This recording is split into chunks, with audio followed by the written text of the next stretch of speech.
દીકરીઓ શિક્ષણ થકી સિદ્ધિ હાંસલ કરી શકે તે માટે પાટણમાં સૌપ્રથમ પાટણ ખાતે ઠાકોર સમાજ દ્વારા સમાજની દીકરીઓ માટે રક્ષાબંધન નિમિત્તે કન્યા હોસ્ટેલ ભેટ આપવામાં આવી છે। દીકરીઓ નિઃશુલ્ક આ હોસ્ટેલનો લાભ લઈ શકશે। દાતાઓ, સંતો તેમજ મહંતોની ઉપસ્થિતિમાં હોસ્ટેલ ખુલ્લી મૂકવામાં આવી છે। પાટણ શહેરના ટીબી 3 રસ્તા પાસે સદારામ કન્યા હોસ્ટેલનું નિર્માણ કરવામાં આવ્યું છે। કુલ 50 જેટલી દીકરીઓ એકસાથે રહેવા માટે સમાજ દ્વારા હોસ્ટેલનો શુભારંભ કરવામાં આવ્યો હતો।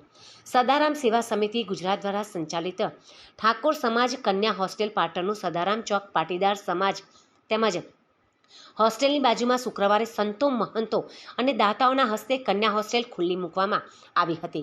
ઠાકોર સમાજની સૌપ્રથમ કન્યા હોસ્ટેલ દીકરીઓ માટે નિઃશુલ્ક રક્ષાબંધન પર્વ નિમિત્તે સદારામ સેવા સમિતિ ગુજરાત દ્વારા ભેટ આપવામાં આવી હતી। સમાજની દીકરીઓએ દાતાઓશ્રીઓને કુમકુમ તિલક કરી રાખડી બાંધી વાજતે ગાજતે ફૂલ વર્ષા કરી બહેનોને હોસ્ટેલમાં પ્રવેશ આપ્યો હતો।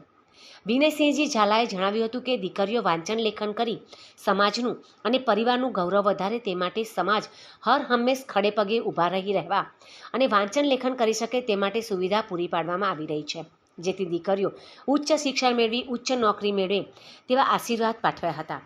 મહેશજી બી ઠાકોર ભામાશા 2.51 લાખ રૂપિયા માતબર રકમનું દાન આપી દીકરીઓને રક્ષાબંધનના પવિત્ર દિવસે કન્યા હોસ્ટેલમાં અણમોલ ભેટ આપી હતી। આ પ્રસંગે મહેશજી ઠાકોર ખોરજ અમદાવાદ, ખોડિયાર ગ્રુપ, ટીનભા ઝાલા મહેસાણા તેમજ સંજયસિંહ ઠાકોર, વિનયસિંહજી ઝાલા સુણસર, મોગજીજી નાયતા, નવગણજી ઠાકોર, ખોડાજી વદનજી ઠાકોર, વિષ્ણુજી ઠાકોર સહિત સંતો, મહંતો અને સામાજિક આગેવાનો તેમજ દાતાઓની ઉપસ્થિતિમાં આ હોસ્ટેલ ખુલ્લી મૂકવામાં આવી હતી।